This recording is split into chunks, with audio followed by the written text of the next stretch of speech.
My stepsister insisted that I leave her dad's company during my stepfather's burial, but when the will was opened, everybody was at shock. I never thought I'd be here, sitting in my apartment surrounded by stacks of old company files and photos, getting ready for Robert's funeral.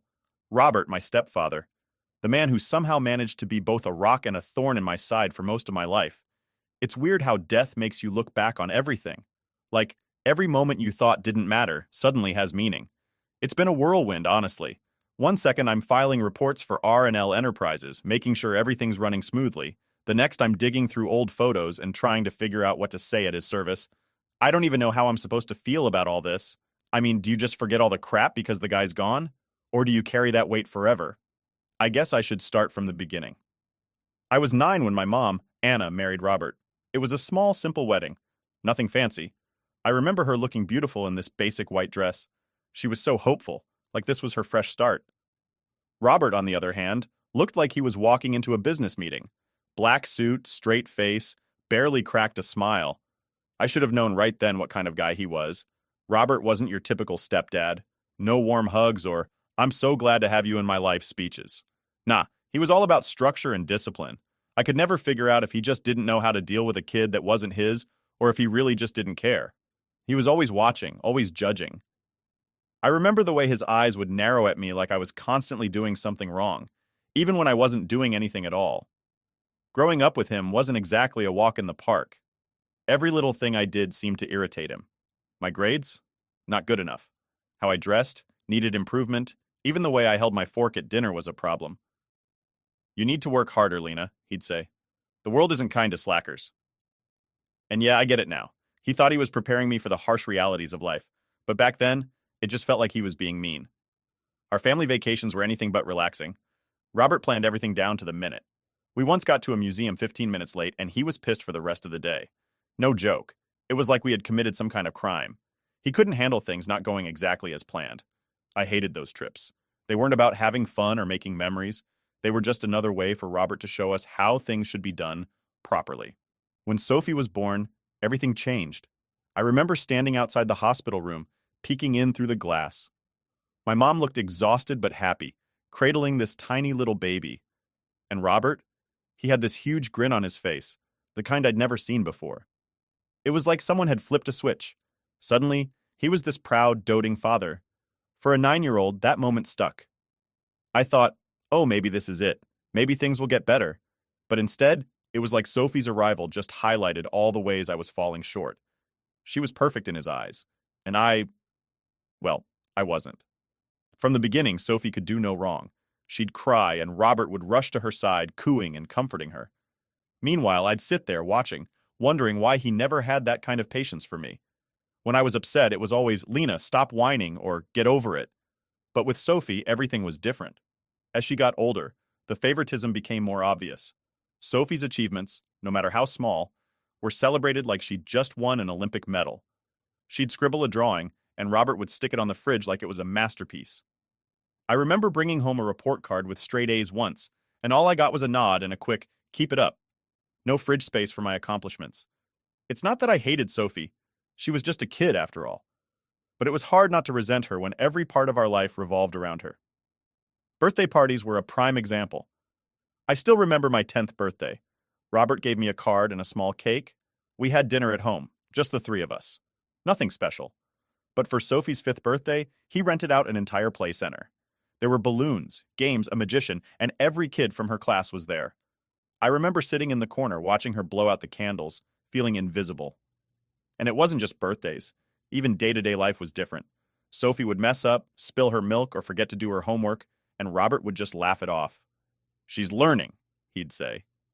But if I slipped up, it was like the end of the world. I'd get lectures about responsibility, about how I needed to set a better example. It was like being held to a standard I could never meet. The thing that stung the most was how blind my mom seemed to it all. Whenever I tried to talk to her, she'd brush it off. "Robert loves you, Lena. He's just tough on you because he wants you to be strong." That was her go-to line, and maybe she believed it, but it didn't make it hurt any less. School became my escape. I threw myself into my studies, partly because I wanted to prove I was worth something, and partly because it was the only place I felt like I had control. I wasn't the smartest kid, but I worked hard. I figured if I couldn't win Robert's approval at home, Maybe I could at least make him proud with my grades. But even that didn't seem to matter. No matter how well I did, it was never enough. Good job, he'd say, but you could do even better. That was the theme of our relationship. Not good enough. I could have been the president of the world, and he probably would have found something to critique. What made it worse was seeing how easy Sophie had it. She'd get a B on a test, and Robert would act like she'd just discovered the cure for cancer. It wasn't just frustrating, it was soul-crushing. I started to wonder if I was the problem. Maybe I just wasn't as lovable. Maybe I wasn't the kind of daughter he wanted. Then there were the family dinners. Those were the worst. We'd all sit around the table, and Robert would drill us about our day. For Sophie, it was all smiles and encouragement. For me, it was like a job interview. He'd ask about my grades, my friends, my plans for the future. And no matter what I said, his response was always the same. You need to do better, Lena. It wasn't just words, his tone, his body language. It all screamed disappointment. I started to dread those dinners. I'd sit there, pushing my food around my plate, waiting for the inevitable critique. Even when I tried to meet his expectations, it felt like I was climbing a never-ending mountain. The few times I did push back, it didn't end well. I remember one night when I was about 13. Robert was going on about how I needed to think about my future, about how important it was to stay focused. I snapped. I told him I was tired of always being criticized, tired of never being good enough. He just looked at me, calm as ever, and said, "Life's not about being good enough, Lena. It's about being better. Better. Always better." I hated that word. It felt like no matter how hard I tried, I'd never be good enough for him. Sophie didn't have to be better. She just had to be Sophie, and that was enough. By the time I hit my late teens, I was done trying to please him. I still worked hard in school, but it wasn't for Robert anymore. It was for me. I realized that no matter what I did, his approval wasn't going to come. And honestly, it was freeing. I stopped looking for his praise and started focusing on what I wanted. But that didn't mean the resentment went away. Every time Sophie got another free pass, every time Robert overlooked my efforts, it chipped away at me. I started to put up walls, not just with Robert, but with everyone. It was easier to not expect anything from anyone than to keep getting let down. Looking back now, I can see how much it shaped who I am. I learned to be independent, to rely on myself, but I also learned how much it hurts to feel second best, to feel like no matter what you do, you're never enough. The day of the funeral came quicker than I expected. It's funny how time messes with you like that. One minute you're planning, sorting through old pictures, and the next you're standing in a room filled with people, all wearing their best funeral faces. You know the look, somber, head slightly tilted like they really get what you're going through, but they don't. How could they? I stood near the entrance of the funeral home, half-heartedly greeting people as they came in. Some faces I recognized from the company, others were old family friends. And then there were the strangers, people who knew Robert in ways I never did. They'd come up to me, offering their condolences, talking about what a great man Robert was. "He always put family first," one guy said, shaking his head like it was some profound truth. I just nodded, biting my tongue. Family first? Sure, if you meant Sophie. Speaking of Sophie, she arrived fashionably late, of course. She walked in like she owned the place, all polished and composed, with her husband in tow. I hadn't seen her in a while, and somehow, she looked even more put together than I remembered. Meanwhile, I felt like a mess, inside and out. The service started, and I took my seat in the front row, right next to my mom. She looked so fragile, clutching a tissue in one hand, her other hand resting on my arm. I could tell she was struggling, but she didn't say much. Just little whispers here and there about how proud Robert would have been of the turnout. Proud. That word felt so foreign when connected to Robert. I couldn't remember a single time he'd said he was proud of me. The eulogy started, and it was like listening to a story about someone I'd never met. They talked about Robert's dedication, his leadership, how he built R&L Enterprises from the ground up. Every word felt like it was meant to paint him as this larger-than-life figure. But to me, he was just complicated. Strict, distant, and yeah, sometimes caring in his own way, but nothing like the man they were describing. Then it was Sophie's turn to speak. She stepped up to the podium, looking every bit the grieving daughter. Her voice wavered just enough to sound genuine, but I knew better. "Robert was more than just a father," she started. "He was my guide, my mentor, my inspiration." I clenched my fists, biting the inside of my cheek to keep from rolling my eyes. Every word felt like a performance, tailored to make her look like the perfect daughter. After the service, people mingled, exchanging stories and catching up like it was some kind of reunion. I stayed near the edge of the room, avoiding the small talk as much as I could. That's when Sophie found me.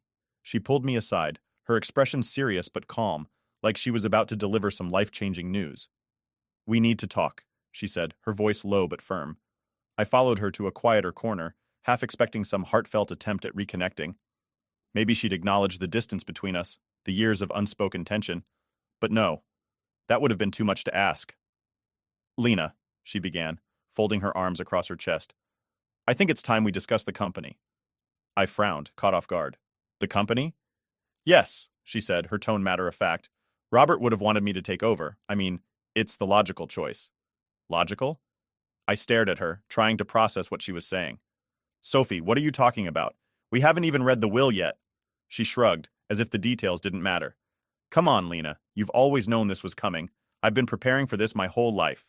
Robert trusted me with everything." I felt my stomach tighten. All those years I spent working late, making sure the company didn't fall apart while Robert was sick, it all flashed before my eyes.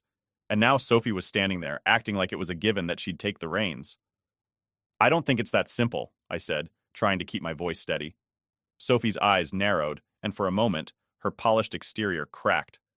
"Look, Lena, I'm not trying to be harsh, but you know as well as I do that the company needs someone who understands it, someone who can lead." "And you think that's you?" I shot back, my frustration bubbling to the surface. She tilted her head, giving me that condescending smile I'd seen a million times. "It's not about what I think. It's about what Robert wanted." I wanted to scream, to tell her about all the nights I stayed up, working on reports, handling clients, doing everything I could to keep R&L Enterprises afloat. But I didn't. Instead, I just nodded, my mind racing with all the things I couldn't say. "Fine," I muttered. "We'll see what the will says." Sophie looked like she wanted to argue, but instead, she just gave a small, satisfied smile. "I guess we will." As she walked away, I felt this overwhelming mix of anger and defeat. It was like all those years of being second best had led to this moment, and no matter what, Sophie always seemed to come out on top. The rest of the day was a blur. People came up to me, offering more condolences, more stories about the great Robert. I nodded along, barely listening, my mind stuck on the confrontation with Sophie. I knew this wasn't over, not by a long shot.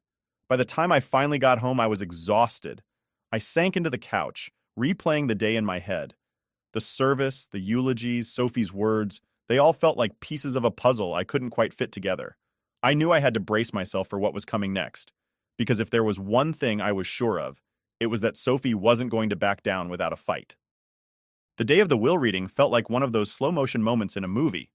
You know something big is coming, but you can't fast forward, and the suspense is almost unbearable. I walked into Mr. Bennett's office, half expecting some dramatic reveal, and honestly, I was bracing myself for the worst.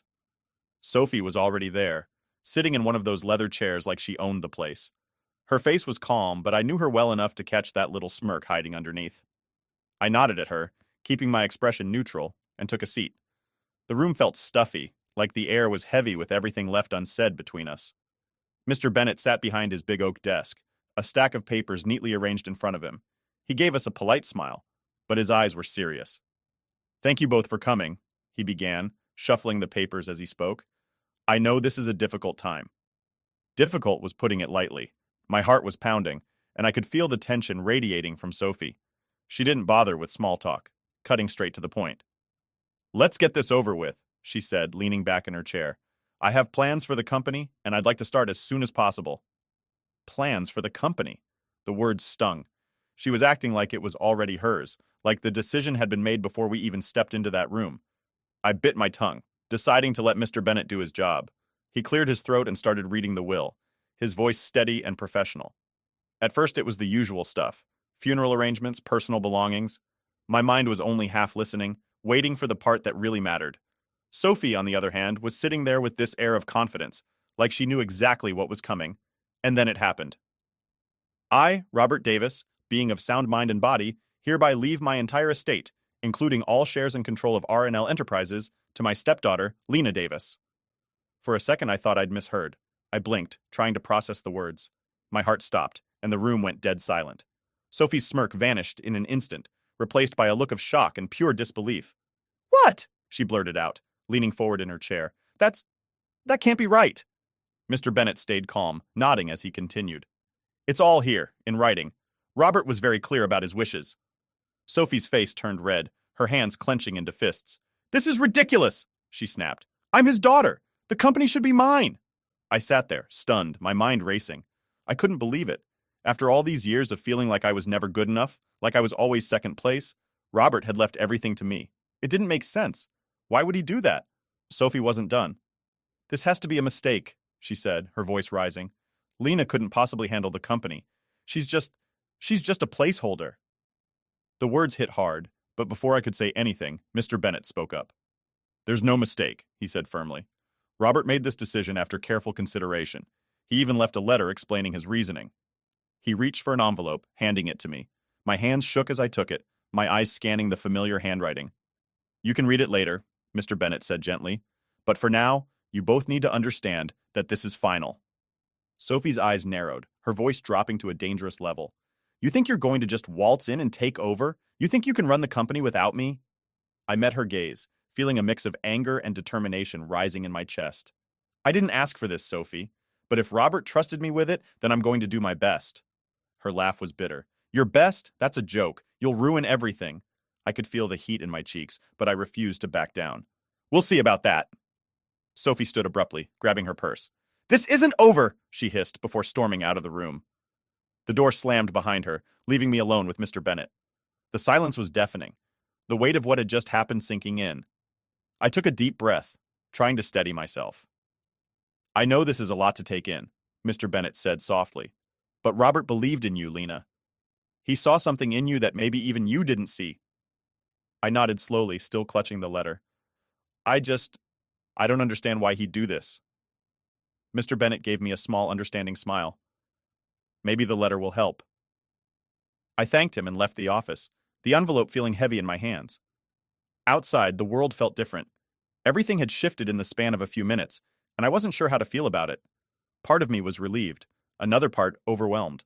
But mostly, I was just tired of the fighting, the doubt, the constant struggle to prove myself. As I walked to my car, Sophie's words echoed in my head. This isn't over. And I knew she meant it. This wasn't just about the company for her. It was personal. It always had been. But for once, I wasn't going to let her overshadow me. Robert had trusted me, and whether I understood it or not, I had to honor that. I owed it to myself, to all the years I'd spent trying to be enough. Sitting in the driver's seat, I took one last look at the envelope before tucking it into my bag. Whatever was in that letter could wait. For now, I had to focus on what came next, because, like Sophie said, this wasn't over. Not by a long shot. I sat on my couch that night, staring at the envelope with my name on it. It felt heavier than it should, like it was holding all the answers I didn't even know I needed. Robert's handwriting was neat, precise, just like everything else about him. For a long while, I just held it, wondering what he could possibly have to say that he couldn't tell me when he was alive. The room was quiet, but my mind was racing. I'd gone through so many emotions since the will reading. Shock, anger, confusion, and now I was just numb. Sophie's reaction still echoed in my head, her disbelief, her accusations. But what got to me the most was the fact that Robert had chosen me. After all those years of feeling like I was never enough, this felt surreal. Finally, I couldn't take the silence anymore. I slid my finger under the flap and opened the envelope, pulling out a single sheet of paper. The edges were crisp, but the words inside? They felt like they'd been waiting a lifetime to be read. Dear Lena, I know that by the time you read this, I'll be gone. Writing this letter wasn't easy, but I felt like it was something I needed to do. There are things I should have said to you a long time ago, but I didn't know how. I've made a lot of mistakes, Lena, more than I can count. One of the biggest was how I treated you. I know I wasn't the father you deserved. I was too hard on you, too focused on making you better, and I see now how much that hurt you. I want you to know it was never because I didn't care. Quite the opposite. From the day I married your mother, I promised myself I would raise you to be strong, independent, someone who could face the world without fear. But in doing that, I lost sight of something important. You needed love, not just lessons. I saw how hard you worked, how much you tried to earn my approval, and it breaks my heart to think I never gave you the recognition you deserved. You've always been capable, more than capable, and I admired that about you. But I never told you, and for that, I'm sorry. Leaving the company to you wasn't a decision I made lightly. I thought long and hard about it, and in the end, it came down to this. You've proven time and time again that you're dedicated, resilient, and responsible. I trust you, Lena, more than anyone else, to carry on the legacy I built. Not because you're my stepdaughter, but because you've earned it. I know Sophie might not understand this choice, and for that I'm sorry too. I failed her in different ways, ways I may never fully understand. But this isn't about her. It's about you, and what you've become despite everything. I hope this letter brings you some clarity, maybe even some peace. You deserved more from me than you got, and I can't change that now. But I want you to know, I saw you, Lena. I always did. Take care of the company. Take care of yourself. And know that I am proud of you. With all my heart, Robert. By the time I finished reading, my hands were shaking. Tears blurred the words on the page, and I had to blink them away. I couldn't believe what I was seeing. Robert, stoic, rigid Robert, had written those words. Words I had spent my whole life waiting to hear. Proud. He said he was proud of me. I let out a shaky breath, leaning back against the couch. The letter felt like a lifeline, pulling me out of the storm of doubt and confusion I'd been trapped in. All those years of feeling like I wasn't enough, like no matter what I did, it would never be good enough for him. They didn't seem to matter anymore.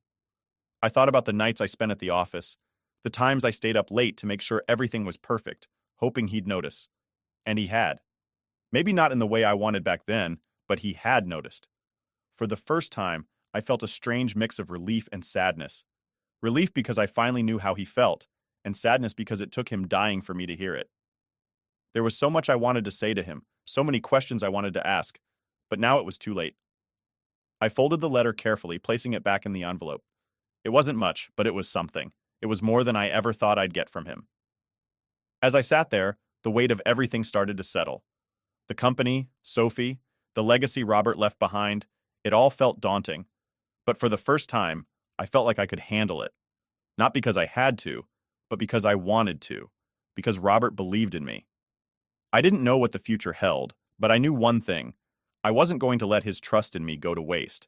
This wasn't just about proving something to him anymore. It was about proving it to myself. And for the first time in a long time, I felt ready. The morning after reading Robert's letter, I felt different. Lighter, maybe? Like a weight I didn't even realize I was carrying had been lifted. But that sense of calm didn't last long. Sophie wasn't going to let this go without a fight. And honestly, I wasn't expecting her to. The first call came just after breakfast. I stared at my phone, Sophie's name flashing on the screen, debating whether I should answer. I knew exactly what she was going to say, but part of me wanted to hear it straight from her. Bracing myself, I picked up. "Well, I hope you're happy," Sophie spat before I could even say hello. I sighed. "Good morning to you too, Sophie." "Cut the crap, Lena," she snapped. "You know this isn't right. That company should be mine. Dad would have wanted me to run it." I took a deep breath, trying to keep my voice steady. "Sophie, I didn't ask for this. I was just as surprised as you were." "Surprised?" She laughed bitterly. "You must be thrilled. You've been waiting for this moment, haven't you? Always trying to one-up me." That hit a nerve. "Are you serious? I've spent my entire life feeling like I wasn't good enough, and now that I finally get some recognition, you're acting like I stole something from you." She went quiet for a moment, and I thought maybe, just maybe, she'd back down. But then she came back with, "This isn't over. I'm going to fight this. You're not capable of running R&L." And with that, she hung up. I sat there for a while, staring at the phone in my hand. Part of me wanted to scream, to throw something, to lash out, but another part just felt tired. This wasn't about the company, not really. It was about everything that had built up between us over the years. And now it was all spilling out in the worst way. The next few days were tense. Sophie didn't call again, but I knew she wasn't done. The silence was almost worse than the yelling. I kept expecting her to show up at my door or ambush me at the office. Instead, she went radio silent, which was completely unlike her. Sophie was never one to stay quiet when things didn't go her way. And then it happened. I was sitting in the office going over some paperwork when one of the board members knocked on my door. Let's call him Mr. Daniels. He was one of those old school types, someone who had been with R&L since the beginning. "Lena," he said, stepping inside, "we need to talk." I nodded, motioning for him to sit. "What's going on?" He cleared his throat, looking a little uncomfortable. "I've been hearing things, rumors about Sophie. She's been talking to some of the other board members, questioning your ability to lead." Of course she was. "And?" I asked, keeping my face neutral. "Well, it's causing a bit of unease. Some of the members are starting to wonder if maybe she has a point. I felt my stomach drop. Do you think she's right? Daniels hesitated, which was answer enough. It's not about right or wrong, Lena. It's about perception. Sophie's been with the company too, and she's making a lot of noise. People are listening. I leaned back in my chair, feeling the familiar weight of doubt creeping in. What do you think I should do? He sighed. You need to show them you're in control, that you can handle this. Otherwise, Sophie might get more support than you'd like. Great. Just what I needed. A coup led by my own stepsister. After Daniels left, I sat there staring at the piles of paperwork on my desk. Sophie wasn't just going to challenge me personally, she was going to attack me professionally too. And the worst part? She had the connections and charisma to pull it off. The next day, I called a meeting with the board. If Sophie wanted a fight, I wasn't going to back down. I walked into that room determined to prove I belonged there. It wasn't easy. The tension was thick, and I could see some of the board members exchanging uneasy glances. But I laid out my plans for the company, addressing every concern I could think of. I had to show them that I was ready, that I wasn't just Robert's choice out of sentimentality. By the end of the meeting, I felt like I'd at least made a dent in the doubt swirling around. But the real challenge was still Sophie. Sure enough, a few hours later, she showed up at my office. She didn't bother knocking, just pushed the door open and walked right in. So, you called a meeting without me, she said, her tone dripping with sarcasm. It was a board meeting, I replied coolly. Last I checked, you're not on the board. She scoffed, crossing her arms. That's just a technicality. I stood facing her. Sophie, what do you want? Because if you're here to argue, I'm not in the mood. What I want, she said, stepping closer, is what's rightfully mine. But since you're so dead set on playing boss, I guess we'll have to do this the hard way. I shook my head, exasperated. This isn't about what's rightfully yours. It's about what Robert thought was best for the company. And whether you like it or not, he trusted me with that responsibility. Her eyes narrowed, and for a moment, I thought she might actually hit me. But then she just smiled, that cold, calculated smile I'd come to know so well. We'll see about that, Lena. We'll see. And with that, she turned and walked out, leaving me standing there, fists clenched at my sides. The fallout wasn't just about the company, it was personal. It was years of resentment and rivalry boiling over, and I knew deep down that this fight was far from over. It's been a few weeks since everything went down, and I'm finally starting to feel like I can breathe again. I won't lie, things have been tense. Sophie's been quiet, which is almost worse than her usual loud, dramatic antics. It's like waiting for a storm you know is coming but can't see on the horizon yet. But despite that, I've been pushing forward, trying to focus on what's ahead. The company is a beast, no doubt about it. Every day feels like I'm juggling 100 different things, and there's always something new popping up that needs my attention. Honestly, I didn't realize how much Robert kept from me when I was just helping out. Now that I'm in charge, it's like I'm seeing the whole picture for the first time. And let me tell you, it's overwhelming. But at the same time, it's also kind of empowering. For so long, I felt like I was in the shadows, like no matter how hard I worked, I'd never get the recognition I deserved. Now, though, it's my name on those documents. My decisions that shape the future of R&L Enterprises. It's a lot of pressure, sure, but it also feels like I'm finally stepping into my own. Of course, not everyone is thrilled about the change. I've had a few moments where I caught certain board members exchanging looks, like they're still questioning whether I can handle this. But after that first big meeting, things started to shift, even if just a little. I made it clear that I'm not here to play games. This company is important to me, and I'm going to do whatever it takes to make sure it thrives. One thing that's really helped is the letter from Robert. I've read it a few times since that first night, and each time it hits me in a different way. Knowing that he saw something in me, that he believed in me even when I didn't believe in myself, it's powerful. It's like a reminder that I'm not just doing this for the company or the legacy, but for myself. I owe it to that little girl who always felt overlooked to make this work. But it's not just about proving myself to the board or living up to Robert's expectations. I've been thinking a lot about what kind of leader I want to be. Robert was all about discipline and structure, which worked in some ways, but also created a lot of tension. I don't want to run R&L like that. I want to create a place where people feel valued, where their ideas matter. That's why I've started making some changes. Nothing huge, yet, but enough to show that things are different now. For one, I've been having more one-on-one meetings with the staff, getting to know them better, and understanding their concerns. It's amazing how much you can learn just by listening. People want to feel heard, and I get that now more than ever. Another big step has been starting a new initiative. I took some of the funds Robert left me and set up a scholarship in his name. It's for kids who come from tough backgrounds, who might not have the opportunities that others do. Education was always important to Robert, and this feels like a good way to honor that while also giving back to the community. The response has been incredible. I've already gotten messages from people thanking me, saying how much this will help their families. It's moments like that when I realize I'm doing something meaningful, not just for the company, but for people's lives. And that feels damn good. But even with all the progress, there's still that nagging feeling in the back of my mind. Sophie. I know she's not done. She's too stubborn, too used to getting her way to just let this go. And honestly, I'm not sure what her next move will be.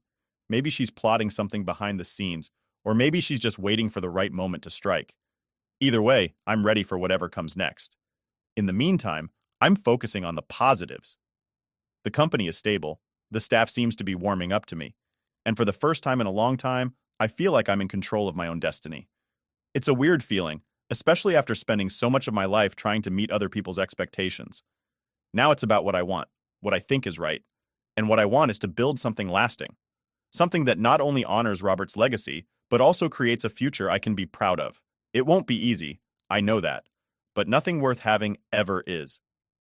As I sit here in my office looking out over the city, I can't help but feel a little hopeful. Sure, there are still challenges ahead, and Sophie's shadow looms large, but for the first time, I'm not scared. I'm ready to face whatever comes my way. Because this is my chapter now, my chance to write a different story, not just for the company, but for myself, and I'm not going to waste it. This story is titled, My Mom Went on a Vacation with Her New Family on My Birthday, Leaving Me Home Alone. So I kicked them out of the house because it is legally mine. Hey everyone! Before we jump into today's video, I need your help. We've noticed the channel is losing some traction, and subscribing is one of the best ways you can support us. It's quick, free, and it helps us keep bringing you awesome content. Your support means the world. Let's keep this channel growing together. Thanks so much. Now let's start the video. What's up, Reddit? I've been debating whether to post this, so go easy on me. I'm an 18-year-old guy, and to be honest, my life has been chaotic for as long as I can remember.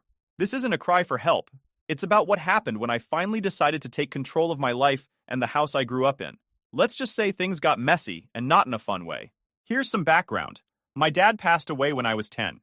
Sucked, obviously. He wasn't just a great dad, but also my best friend.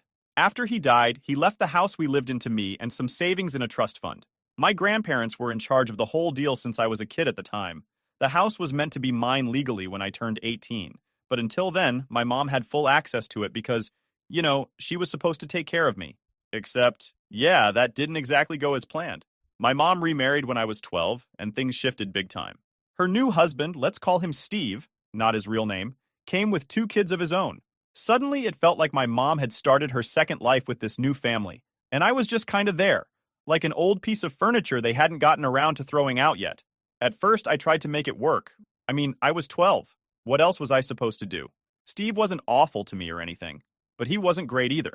He treated me like a guest in my own house. And his kids? Don't even get me started. They weren't horrible, but they were loud, messy, and entitled. They'd take over the living room, leave their stuff everywhere, and straight up ignored me most of the time. By the time I hit high school, I'd figured out how things worked. If I wanted anything done for me, I had to do it myself. My mom was too busy playing supermom to Steve's kids. My room was the only place I felt like I had any control, and even that started to change. Slowly but surely, Steve's kids' stuff started creeping in. Old toys, random junk, even boxes of clothes. One time, I came home and found a broken scooter in the corner of my room. When I asked my mom about it, she just shrugged and said, "There's no space in the garage." At this point, I was spending more time with my grandparents than at home. They were the ones who actually cared. They'd make sure I had what I needed, help me with school stuff, and just listened, My grandpa especially always had my back. He's the kind of guy who doesn't say much but always knows what to do. Anyway, fast forward to a few weeks before my 18th birthday. My grandparents sat me down to talk about the house. My grandpa was super chill about it, like he always is. He said, "The house is going to be yours soon. Legally, you'll have full control over it, and it's up to you what you want to do with it." I nodded along, but in my head I was like, cool, but nothing's really going to change, right? Man, I had no idea how wrong I was. So, it's the night before my birthday, and I was actually kind of excited. Turning 18 is a shifting stage of life. You can vote, you're technically an adult, and in my case, I'd finally own the house. It felt like the start of something new. I'd been imagining a decent birthday. Nothing fancy, Maybe a family dinner, maybe a cake, maybe some small gifts, just something to mark the day. But no, of course not. I'm sitting on the couch, scrolling on my phone, when my mom strolls in. She's holding a travel bag and has that casual, distracted look she always gets when she's not paying attention to me. Oh, by the way, she says, as if she's reminding me to take out the trash. We're leaving tomorrow for a vacation. Just me, Steve, and the kids. You don't mind staying here alone, right? I blinked at her. I honestly thought I misheard her at first. Wait, you're leaving? Tomorrow? That's my birthday. She barely looked up. Yeah, I know, but we've had this trip planned for months. You'll be fine. You're old enough to handle yourself. Order some pizza or something. Order some pizza or something. That was her big plan for my 18th birthday. No party, no dinner, no acknowledgement that the day even mattered. I felt this heat rise in my chest. Like, I wanted to yell, "Are you serious right now?" But I didn't. What would have been the point? So I just sat there, staring at her while she walked away, completely unfazed. The next morning, I woke up to the sound of suitcases being rolled across the hallway. I got up, still half asleep, and walked into the kitchen. There they were, my mom, Steve, and the kids, all dressed up in their vacation clothes, looking like the picture-perfect family. My mom glanced at me as she poured herself a cup of coffee. "Oh, good, you're up. Don't forget to lock the door when we leave." I leaned against the counter, watching as they laughed and joked, completely ignoring me. "So, you're really just leaving?" I asked. I felt like I was holding back a tidal wave. Steve looked up from his phone and said, "Come on, man. You're 18. You don't need a babysitter. Besides, this trip's been on the calendar for weeks." I just stood there, gripping the counter so hard. My mom didn't even look at me when she said, "We'll be back in a week. There's food in the fridge." And then they simply left. I stood in the doorway and watched as they piled into the car, laughing and talking like they were headed to Disneyland or something. Nobody looked back. They just drove off, leaving me standing there in my pajamas, feeling like I'd been hit by a truck. I closed the door and locked it, like she told me to, and for a moment, I just stood there in the empty house. The silence was deafening. I spent the morning in a weird haze. I didn't know whether to be angry or sad or just numb. I opened the fridge to see what food my mom had left for me, and it was pathetic. Half a carton of milk, some old takeout, and a box of frozen chicken nuggets. Cool, I thought. Happy freaking birthday to me. Around noon, my phone buzzed. It was a text from my grandma. "Happy birthday, sweetheart. We'll be over soon. Love you." That text hit me like a lifeline.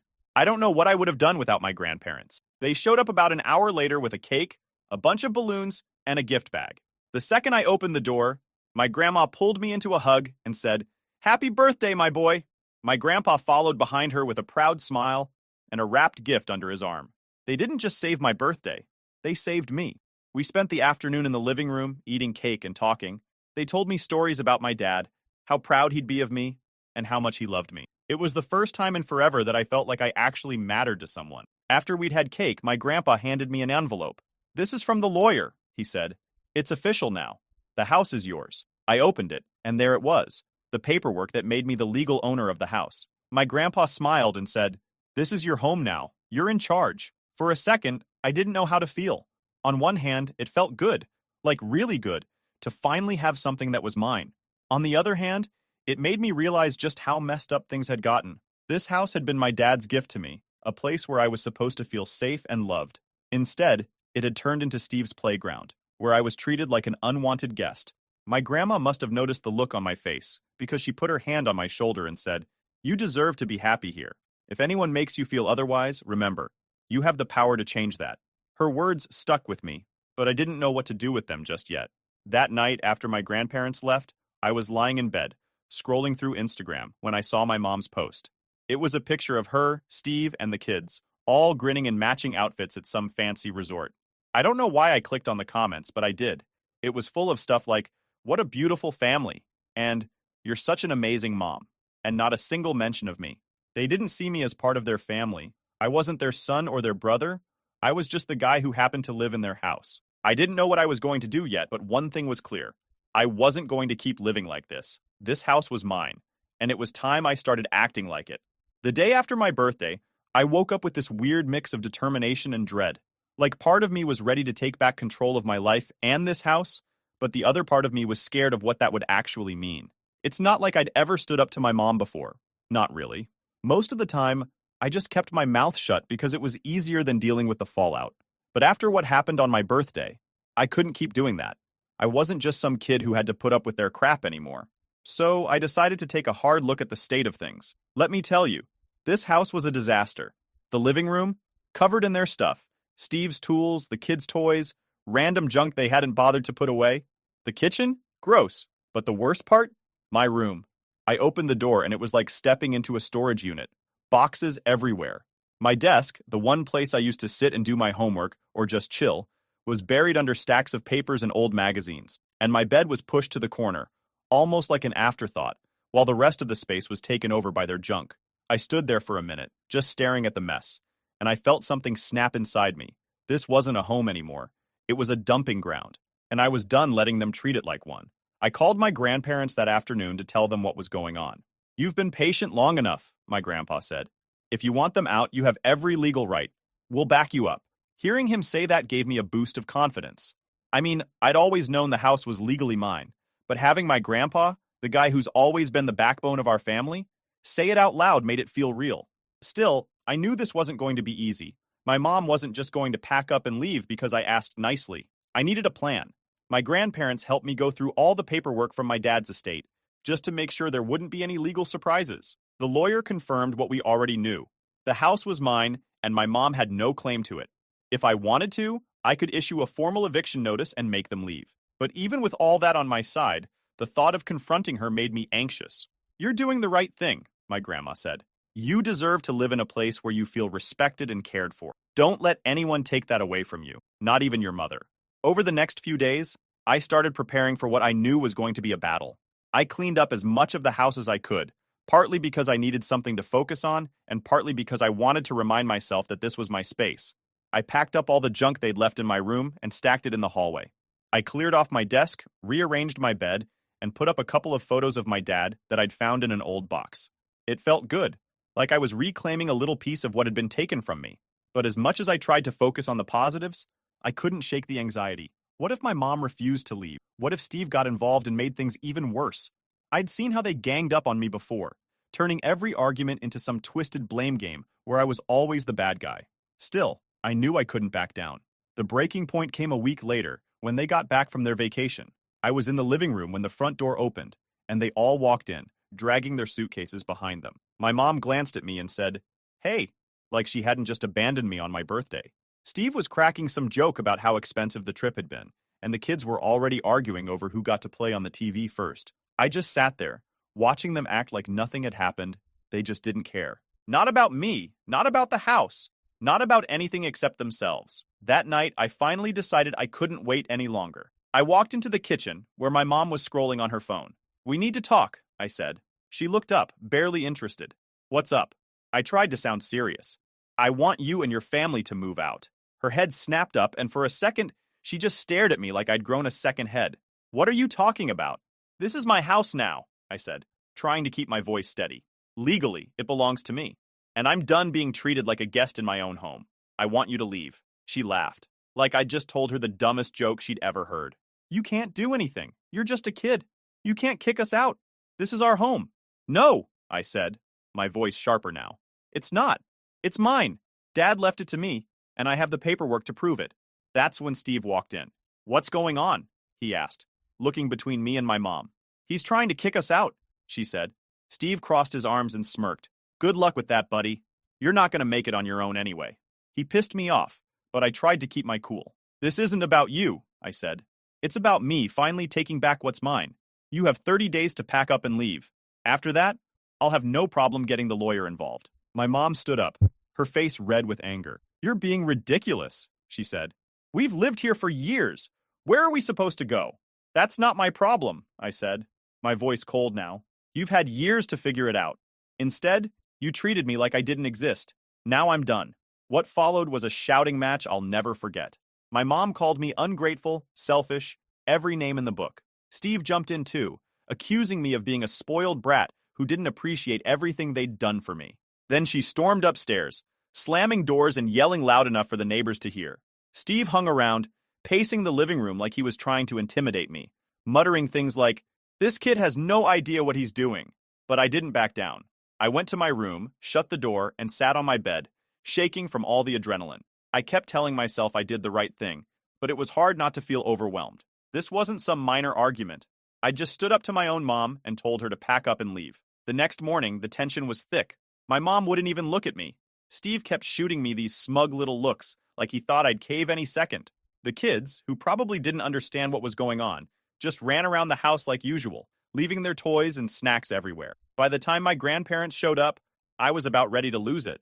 My grandpa came in first, his face calm but serious, followed by my grandma, who looked like she was ready to fight someone. My mom was in the kitchen, pretending to ignore them, but I saw her glance up when my grandpa walked in. "We're here to make sure this goes smoothly," my grandpa said, setting his briefcase on the counter. "Where's Steve?" Steve came in from the living room, his usual cocky grin plastered on his face. "Ah, so the cavalry's here. What's this about?" "This is about the eviction notice," my grandpa said, pulling out a stack of papers. "Legally, this house belongs to my grandson, and you and your family have 30 days to leave. This document makes it official." Steve's grin disappeared real quick. He grabbed the paper and skimmed it, his face turning redder with every word. "You can't be serious," he said, throwing the paper back on the counter. "This is ridiculous." "It's the law," my grandpa said firmly. That's when my mom finally spoke up. "You really want to do this?" she said, glaring at me. "You're going to throw your own mother out of her home? What kind of son are you?" The guilt hit me hard, but I refused to let it show.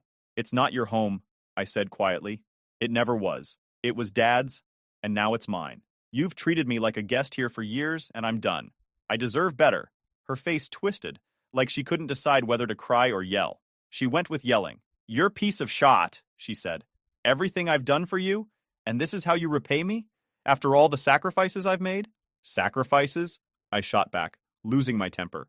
"You mean like abandoning me on my birthday so you could play Happy Family with Steve? Or turning my room into a storage unit?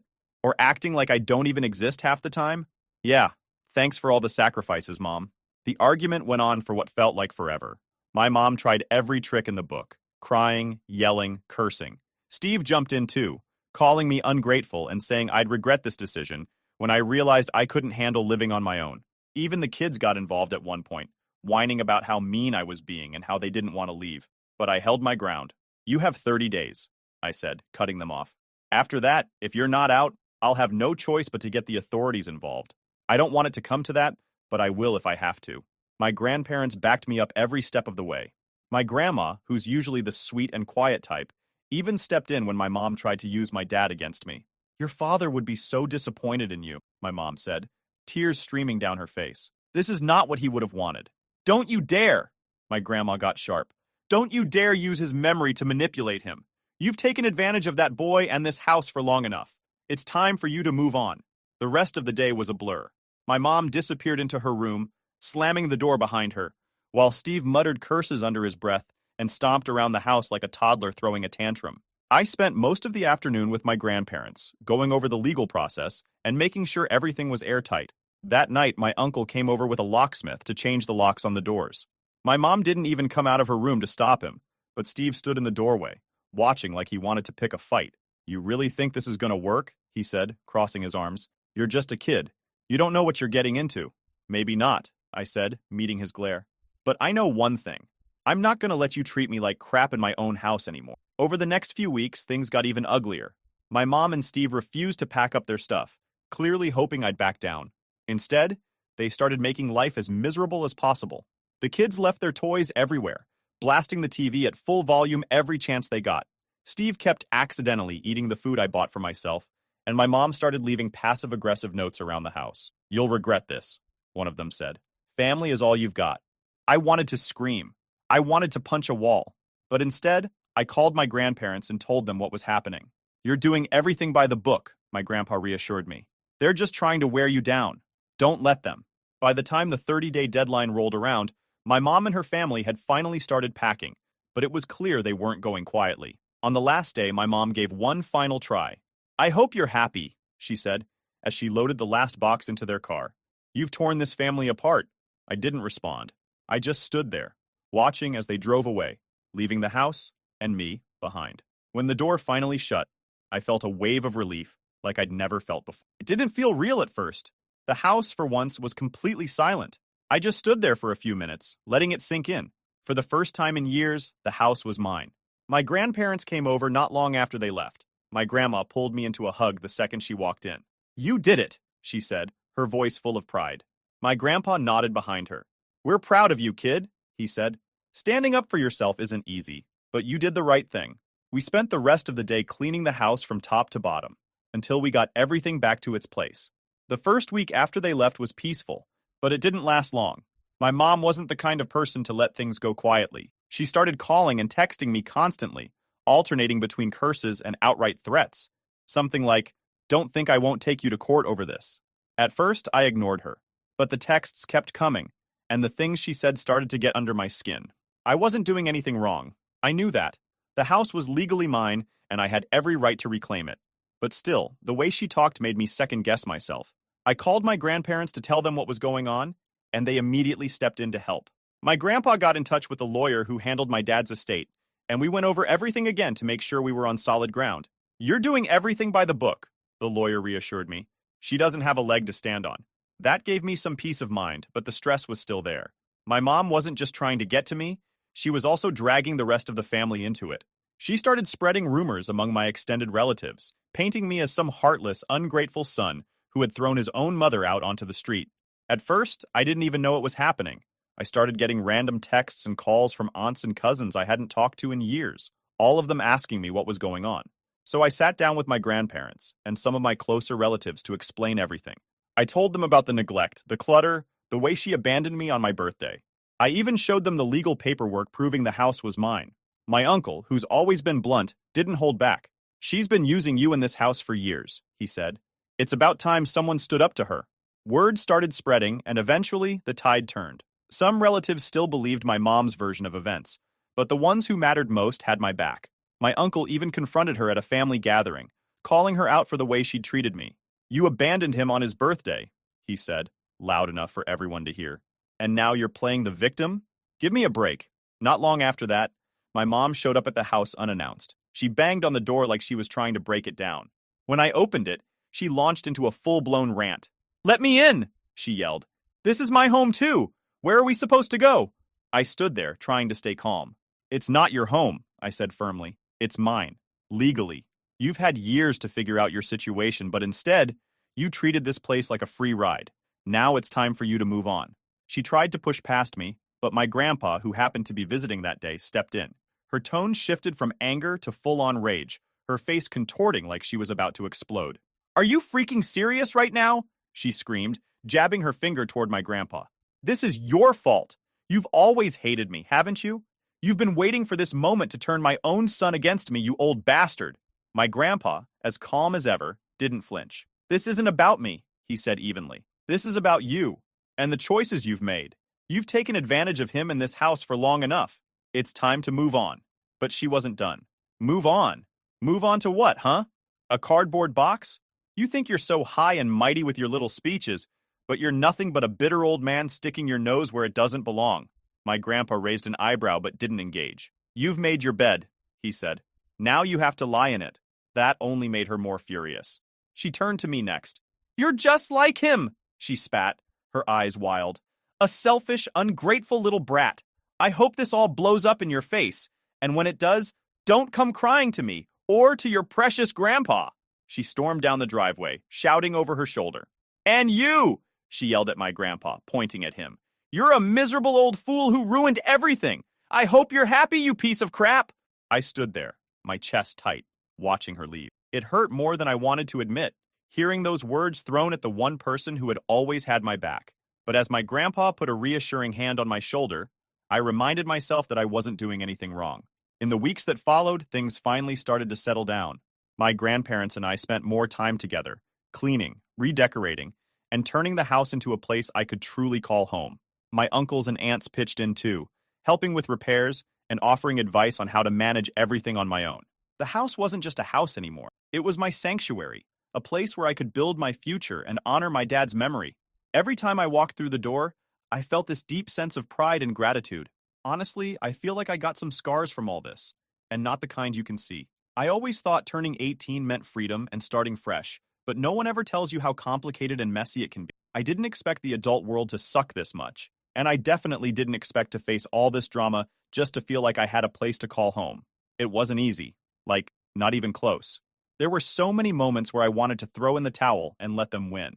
just because it would have been less exhausting. But now that I've come out the other side, I can say reclaiming my home and my life was the best decision I've ever made. It feels different now when I walk through the front door. This place doesn't feel like a battlefield anymore. It feels like mine. I've been doing a lot of thinking about what comes next. For one, I've been working on turning the house into a place I can actually enjoy. And honestly, I think I deserve to celebrate. After everything that happened, I want to mark this as the start of something better. I was thinking about throwing a proper birthday party, like the one I should have had in the first place. Nothing too wild, but something fun. Maybe invite some friends, cook a nice meal, and finally have a night that's all about good vibes and no drama. What do you guys think? Should I go for it? Thanks for reading, by the way. This whole experience has been a lot, but getting it all out here has been weirdly therapeutic. If you've got any thoughts or advice, drop them below. I'd love to hear what you think. And seriously, thank you for sticking with me through this. It means a lot. Leah, we need to go, now. Alex stood by the door, one shoe on, one shoe off.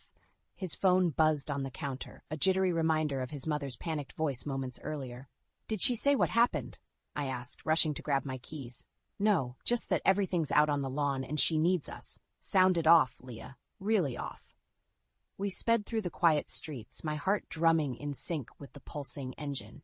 Ruth had always been a strong woman, not the sort to easily panic. My fingers tightened around the wheel, my mind racing. When we pulled up to the house, the scene was jarring. Ruth's belongings were strewn across the yard. Old photo albums lay open, pages fluttering in the breeze. Furniture was haphazardly arranged, and Ruth sat on the porch, a calm smile on her face. It didn't fit. Mom? Alex rushed forward. What happened? Are you okay? Ruth looked up, her eyes twinkling with something I couldn't quite place. They think they've outsmarted me. Little do they know, their game has just begun. Alex and I exchanged a worried glance. What do you mean? Who did this? Ruth patted the space beside her, inviting us to sit. Sebastian and Trina. They want control, but I'm not so easily fooled. The weight of her words hung in the air. We had known Sebastian and Trina were ambitious, but this was beyond anything we imagined. Leah, they left her here, just abandoned her. Alex's voice cracked with frustration. Mom, you need to come with us. It's wrong. We can't just leave you here. Ruth nodded, standing up with a grace that belied her age. Let's gather what we can. The rest can wait. As we packed up Ruth's life, she seemed oddly composed. Alex kept shaking his head, eyes clouded with confusion.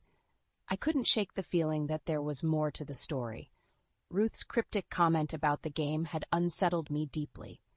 Back at our place, we settled Ruth into the guest room. Alex and I sat in the kitchen, the silence stretching between us. Finally, he broke it. She said, their game has just begun, Leah. What does she mean? I shrugged, feeling the same unease. I don't know, but we need to find out.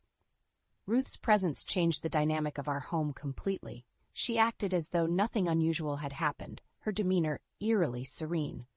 Over dinner, she was her usual bright self, discussing mundane things like the weather and neighborhood gossip. It was only later, as I watched her from the doorway of her room, that I caught a fleeting glimpse of something cold and calculating in her eyes.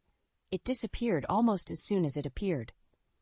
The next morning, Alex and I sat sipping coffee, our thoughts clearly on the same track.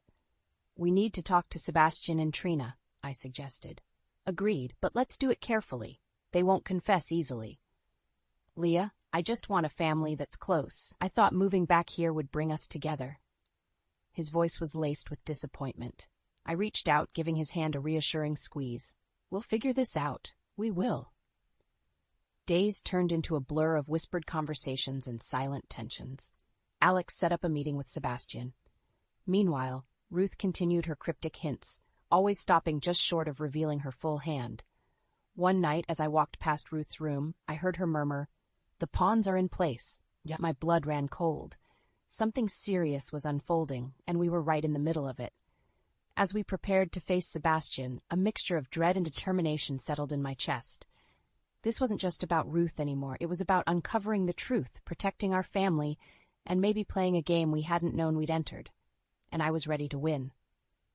Sitting across from Sebastian was like confronting a glacier, cold and immovable. His eyes darted between Alex and me, a smirk playing on his lips. Trina sat beside him, flipping through her phone, acting disinterested. So what's this about, little brother? Sebastian finally asked, that smug grin not leaving his face. Alex clenched his fists under the table. Mom's things were thrown out. She was scared and confused. We want to know why. Sebastian raised an eyebrow, leaning back in his chair. Mom's condition is worsening. It's better for her to be with someone who can provide constant care. And that someone is you? Alex's voice dripped with sarcasm. Trina finally looked up, her expression bored. She needs stability, Alex. Your job keeps you busy. We can provide what she needs. I felt my anger rising. Abandoning her on the porch doesn't sound like providing care. Sebastian shrugged. She was being difficult. We had to make a point. Alex's face turned red. A point? She's your mother. Sebastian's smirk faded, replaced by a cold glare. Don't lecture me, Alex. I'm handling it. The tension in the room was suffocating. I realized we wouldn't get any honest answers here. Alex stood up abruptly, and I followed. This isn't over, Sebastian, Alex said. Sebastian's eyes narrowed. Make sure it's not. You wouldn't want to test me. As we left, I couldn't shake the feeling that Sebastian and Trina were hiding something far more sinister. They had no intention of letting Ruth regain control over her life. When we got home, Ruth was knitting in the living room, calm as ever. She glanced up at us. How did it go? She asked with a knowing smile. Not well, Alex replied, dropping onto the couch. Did you expect anything different? Ruth's tone was light, but her eyes were sharp. We stayed silent for a moment before Ruth spoke again. It's time you knew what Sebastian and Trina are really after. She motioned for us to sit. We listened as she began to unravel the tangled web of manipulation.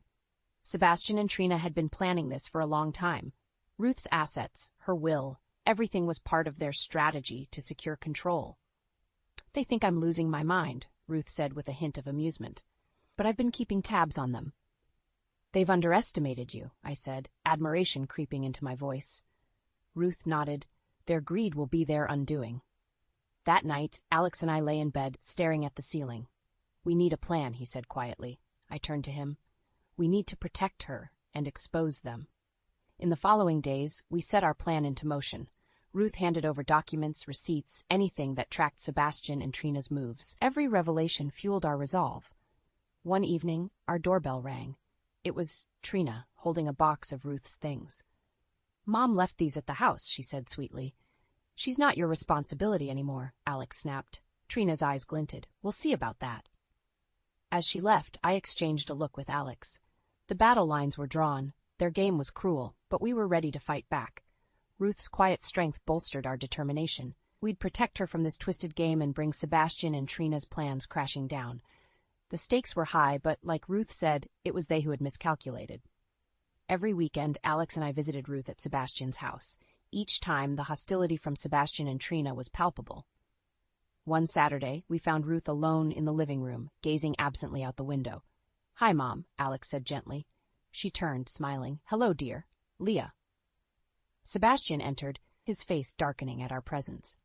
You're early. We wanted to spend some time with Mom, I said, matching his cold stare. Don't mind us, Alex added. We'll just be a while. Sebastian scoffed. Make it quick. Trina and I have plans. We exchanged a look with Ruth, her eyes calm but aware. We sat and chatted, trying to ignore Sebastian's hovering presence. After a while, Ruth's gaze drifted to her eldest son. Sebastian, why don't you join us? His sneer was immediate. I have better things to do than listen to family trivia. Like plotting against Mom? Alex shot back. Sebastian's eyes narrowed. Careful, Alex. Ruth's hand on Alex's arm was the only thing that kept him from saying more. Let's not quarrel, she said softly. He bit his lip, but stayed silent. Ruth turned to me, her eyes asking 1,000 questions. I forced a smile. It's just frustrating seeing how you're treated. Leah, she said, her voice firm, we'll handle it. Sebastian's phone buzzed, breaking the tension. Mom, Trina and I are taking over your care. It's obvious you can't live alone anymore. Ruth's composed mask didn't slip. And what exactly do you mean by that? Sebastian shrugged. You'll be moving in with us permanently. My jaw dropped. Without discussing it? She's not in any state to argue, he replied, his voice dripping with sarcasm. Ruth's eyes locked on mine. We'll see. The atmosphere was heavy as we left. Back home, Alex punched a wall in frustration. He's manipulating everything. We can't let him do this. We won't, I promised, but we need evidence. The following weeks, we documented every interaction, every comment. Ruth's clarity in those moments was undeniable. She played along, giving just enough to keep Sebastian and Trina at bay. One afternoon, while Ruth and I sat in the garden, she spoke quietly. They're convinced they've won, but every pawn they move brings them closer to their downfall. Alex joined us, bringing his laptop. Look at this. Mom, did you sign any documents recently? Her eyes flickered with a hint of triumph.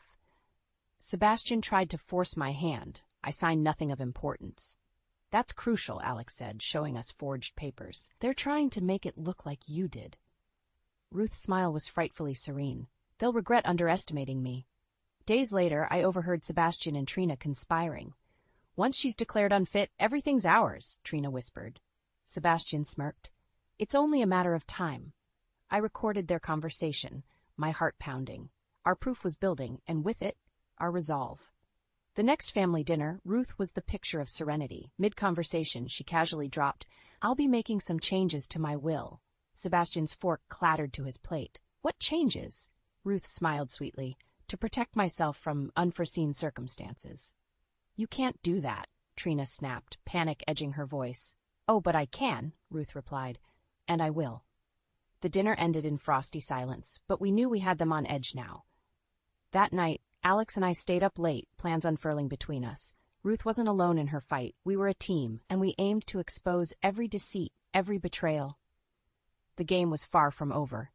Ruth's resilience and cunning fortified our resolve. Sebastian and Trina might have started this, but we intended to finish it. Days turned into weeks, and each visit to Sebastian's felt like stepping into enemy territory. Ruth remained a calm force, but the tension was suffocating.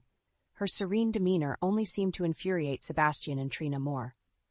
One humid Saturday afternoon, Alex and I were sorting through some of Ruth's papers in the guest room when we heard raised voices downstairs. We hurried to find Ruth and Sebastian in a heated argument. You can't just take over my life, Sebastian. Ruth's voice was trembling but firm.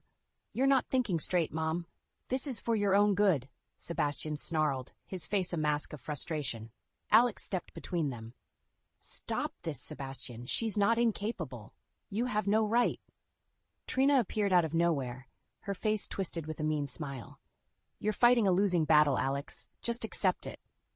No, Alex shot back. We're not giving up on Mom. Ruth's eyes met mine with a silent resolve, then turned back to Sebastian. I may be getting old, but I'm not blind to your intentions. Sebastian's jaw tightened. You'll regret standing against us. Later that night, as we prepared to leave, Ruth pulled us aside. I overheard them talking, she whispered, her expression more serious than usual. What did they say? I asked, heart pounding. They plan to get me declared mentally unfit. They need the control. Alex's eyes widened. How can they do that? Not Ruth's smile was grim. They've already got a doctor who'll back their claim. Then we need to act fast, I said. We need more evidence. The days that followed were filled with a quiet, simmering tension. Ruth continued to play her role, but I could see the exhaustion in her eyes. Still, she never wavered. One evening, Alex and I decided to pay a surprise visit. We arrived to find Ruth sitting quietly in the living room, her usually neat hair slightly disheveled. She motioned us to sit. Listen carefully, she said softly. I've learned they plan to have me moved to a facility. What? Alex's voice was loud, his eyes wide with disbelief. It's happening soon, Ruth continued. Sebastian wants to make it look like I can't live at home anymore. Trina suddenly appeared, her eyes narrowing as she noticed us. What are you doing here? We needed to talk to Mom, I said calmly. Trina didn't bother to hide her contempt. You're meddling where you don't belong. It's too late to save her. Ruth stood up slowly, her eyes never leaving Trina's. This isn't over. Trina smirked. It will be soon. We left with a fierce determination burning in our chests. At home, we gathered everything we had. The recordings, the forged documents, every piece of the puzzle that showed Sebastian and Trina's plans. The next morning, we confronted Sebastian and Trina in Ruth's living room. Alex held up a stack of papers. We know what you've been doing, and we have proof. Sebastian's face went white, but he quickly masked it with anger. Get out. This isn't your business. It's very much our business, I said, stepping closer. We won't let you do this. Trina's eyes flared with anger. You have no idea what you're up against. Ruth's voice cut through the tension. Neither do you. That's when I noticed the flicker of doubt in their eyes. They sensed the tide turning. We left them in a stunned silence, our mission clear. Protect Ruth at all costs and bring their schemes into the light. As we walked away, the weight of the conflict didn't seem so crushing anymore. For the first time, we felt hope. The battle wasn't over, but we were prepared for whatever came next. Ruth's strength fortified us, and together we would dismantle the sinister game piece by piece. The following week, our tense standoff with Sebastian and Trina escalated rapidly. Secrets and lies clashed with our determination to protect Ruth. One rainy afternoon, I decided to sneak into Sebastian's office while he was out. The room reeked of arrogance, with its dark, imposing furniture and meticulously organized documents. My hands shook slightly as I rifled through drawers. Footsteps in the hallway made my heart race. I ducked behind the heavy curtains just as Trina entered. She was on the phone, her voice sharp and hushed. The doctor will declare her unfit by Friday. Make sure the papers are ready. Once that's secure, we'll transfer everything into our names. Recordings. I fumbled with my phone, pressing record as fast as I could, capturing her malicious plan. Our proof was growing stronger by the minute. After Trina left, I carefully placed everything back in its place and slipped out of the office, heart pounding. As Alex drove us home, we replayed the recording. Each word filled us with a fresh wave of anger. "We've got them now," Alex said, gripping the wheel. "This proves everything." The next day, Ruth asked to be taken to a familiar park. We walked through the quiet paths, the sun casting long, comforting shadows. Her eyes were alert, yet her silence indicated contemplation. "They've put their pieces on the board," she finally said. "It's time for us to make our move." Alex nodded. "We're ready. We have enough to take to the attorney." That evening, we prepared the documents and recordings, carefully organizing them to present a compelling case. Each file was another nail in Sebastian and Trina's coffin. The confrontation came sooner than expected. On Friday morning, we received a call. "Mom's gone." Alex's voice was frantic. "They've taken her." I swallowed a rising panic. "Where?" "I don't know. They're not answering." We drove to Sebastian's house, a firestorm of urgency fueling us. Upon arrival, we found the house empty, echoing with a disturbing silence. Panic turned to grim resolve. "Check the study," Alex urged. "There might be clues." In Sebastian's office, we found an itinerary for a private clinic. I snapped a picture and raced back to Alex. "This must be where they took her." "We're bringing her back," Alex said, his voice steely with determination. We reached the clinic in record time. As we barged in, Sebastian met us at the door, fury blazing in his eyes. "You're not supposed to be here, and you're not supposed to kidnap our mother," Alex shouted. Trina stood beside him, smug and defiant. "We have every right. She's unfit." Ruth's voice broke through the commotion. "Funny, considering you needed to forge documents to prove it." Alex stepped forward. "We have recordings of your plans, your threats. It's over, Sebastian." Sebastian's expression flickered with doubt, but quickly hardened into a sneer. "You have nothing." "We'll see about that," Alex replied, holding up his phone. "We're taking this to the authorities." Trina's confidence crumbled as the reality of their situation hit her. "This isn't over," she screamed, but her voice lacked conviction. We escorted Ruth out, her demeanor calm, but her eyes blazing with triumph. On the drive home, she said, "They underestimated us." "That was their first mistake," I replied, glancing at Alex, who squeezed my hand. At home, we sat around the dining table, a quiet victory settling over us. Ruth's strength had been our guide, her resilience our beacon. Sebastian and Trina's vile nature had been their undoing, and with every piece of evidence, we moved closer to justice. We knew the battle wasn't entirely over, but we stood united, ready for whatever came next. Ruth smiled at us, her eyes full of pride. They thought they outsmarted us, but they were playing my game all along. And in that moment, I felt it in my bones. This family was stronger than their deceit, and together we would ensure that justice was served. The following Monday, we gathered our evidence and headed to our attorney's office. The weight of everything we'd collected bore down on us, but Ruth's presence steeled our resolve. Mr. Harris, our attorney, scanned through the documents and recordings with growing astonishment. "This is damning evidence," he said finally. "It's more than enough to take to the authorities." Ruth nodded firmly. "It's time we put an end to their schemes." We left Mr. Harris's office with a sense of guarded triumph. Now, the battle was in the hands of the legal system. Our job wasn't finished, but we had struck a decisive blow. Back at home, Ruth shared a quiet moment with Alex and me. "Thank you for standing by me," she said softly. "This wouldn't have been possible without you." "We're a family," Alex replied. "That's what we do." A week later, the police arrived at Sebastian's house. We watched from a distance as officers escorted him and Trina into custody. The sight was surreal, the culmination of all our efforts finally taking tangible form. "That's just the beginning," Ruth said, watching them being driven away. "Their reckoning is far from over." Later that evening, Ruth invited us to join her in the living room. "There's something you need to know," she said, motioning us to sit. She began recounting the moments she had overheard Sebastian and Trina's plans. It was clear from the start, they didn't just want control, they wanted everything. As she spoke, a chilling determination underscored her words. "I decided to pretend, to play into their perceptions. Being underestimated gave me the upper hand." "You were brilliant, Mom," Alex said, admiration evident in his voice. "Thank you," she replied. "But the fight's not over yet. We have to see this through." The true extent of Ruth's cunning became clear when she revealed her final move. "I moved my assets into a trust managed by Leah before their plans could take hold." My breath caught. "You trusted me with everything?" Ruth's eyes softened. "You've always had a good heart, Leah. I knew you would protect my legacy." The next few days were a whirlwind. The scandal of Sebastian and Trina's arrest reverberated through the community, disgracing them publicly. Every news outlet carried the story of their attempt to manipulate and defraud their own mother. One evening, a knock at the door revealed an officer with more news. "Sebastian and Trina are being charged with elder abuse and fraud. Their trial is set for next month."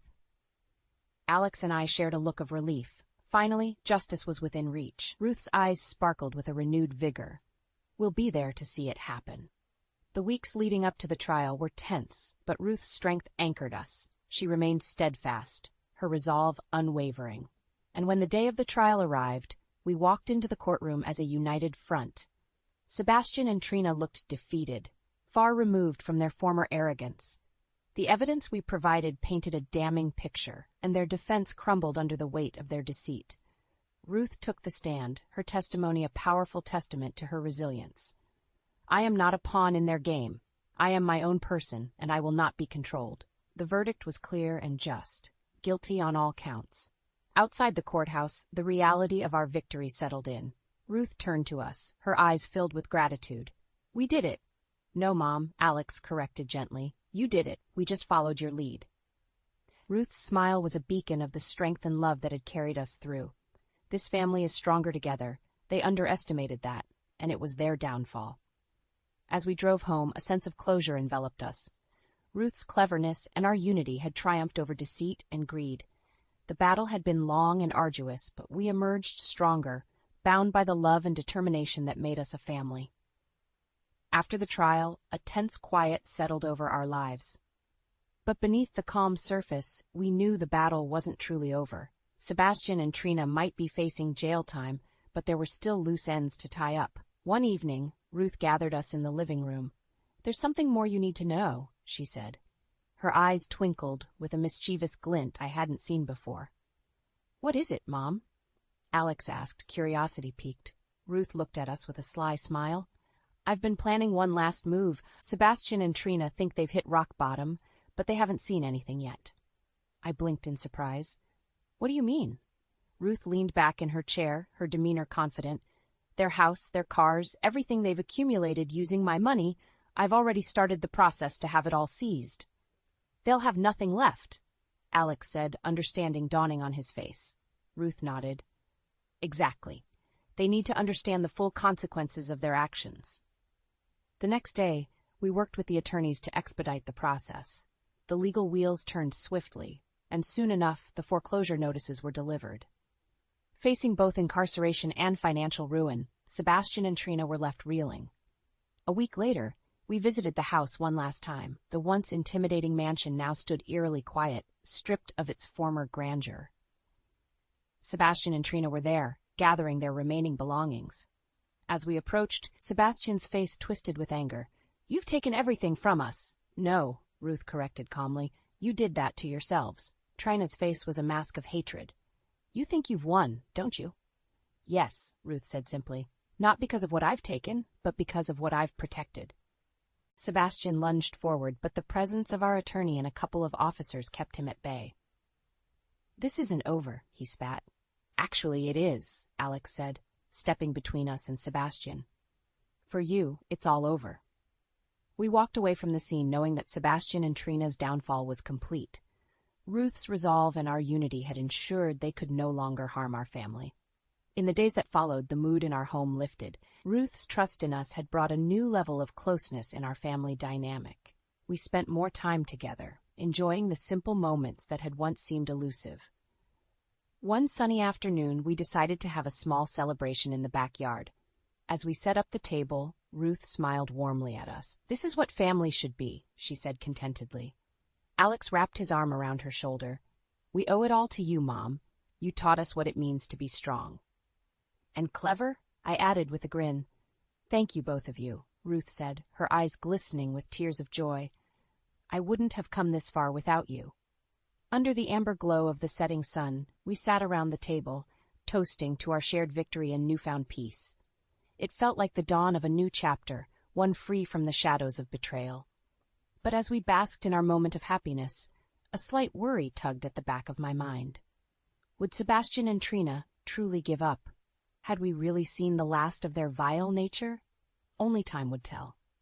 For now, though, we chose to live in the present, cherishing the harmony we had fought so hard to reclaim. Ruth's wisdom and courage had taught us that family wasn't just about blood. It was about standing up for each other, no matter the cost. In the end, Ruth's gambit had outsmarted the most cunning adversaries. It had shown us the true strength of our bonds and the importance of justice. And for that, we were eternally grateful. A month had passed since the trial, and life had settled into a new, comforting rhythm. Ruth now lived with us, her presence a constant source of strength and warmth. We all did our best to put the turbulent past behind us, though at times it cast long shadows over our days. One evening, as we sat around the dinner table, a knock at the door shattered our peace. Alex went to answer it, and moments later he returned with a letter in his hand, his expression unreadable. "What is it?" I asked, my pulse quickening. "It's from Sebastian," he said, handing me the envelope. A chill ran down my spine as I opened it and began to read. "Dear Alex, it seems you and your beloved Leah have won this round. Enjoy your victory while it lasts. Just remember, a cornered animal is the most dangerous. We will be back." I looked at Ruth, who sat calmly awaiting our reaction. "He's threatening us," I said, my voice barely above a whisper.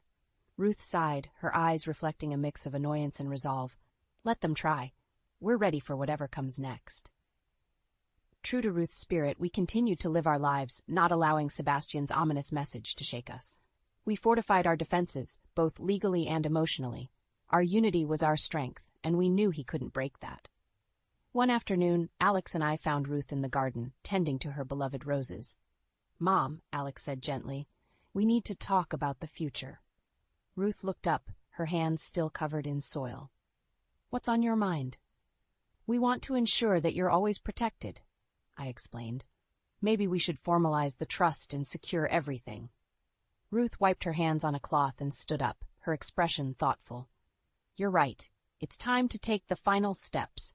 In the days that followed, we worked with Mr. Harris to solidify Ruth's assets into an irrevocable trust. Each signature and sealed document felt like another layer of protection forming around her, around us. One evening, while we were finalizing the papers, Ruth paused, looking over the documents.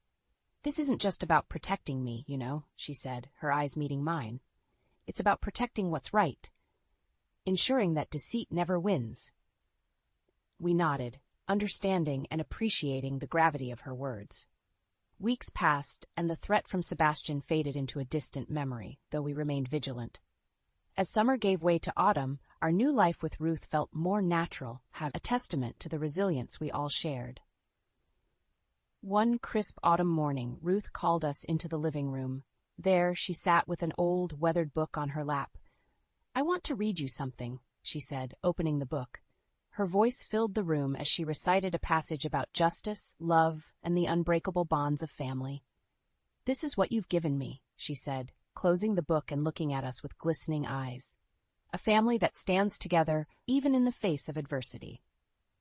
Alex hugged her tight, his voice thick with emotion. "We wouldn't be here without you, Mom. You showed us what it means to truly fight for each other."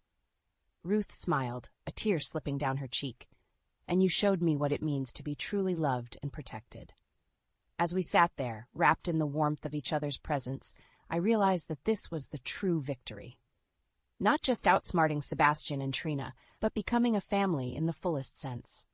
We were stronger, more united, and ready for whatever lay ahead.